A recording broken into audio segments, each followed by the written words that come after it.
Hi everyone, welcome back to another video from Crazy Gamer. Today I'm gonna be guiding you through how to delete friends in Candy Crush Saga.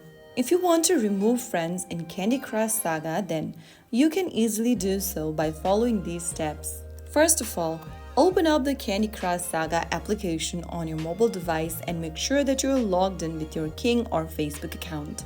Once you're inside the main homepage or the map section, go ahead and tap on the Friends tab at the bottom of the screen. Now click on List under Friends. Your friends will be displayed on the page. Select the friend you'd like to unfriend or delete, and in the Friends profile section, you will see a little minus icon at the top left. Tap on it and click on Yes in the pop-up to remove the friend from your friend list. Once you do that, your friend will be deleted from your friend list. And that's how you have successfully removed a friend from your Candy Crush Saga list. If you found this video helpful, don't forget to give it a thumbs up. Consider subscribing for more Candy Crush tips and tricks. I will see you in the next video. Thank you for watching.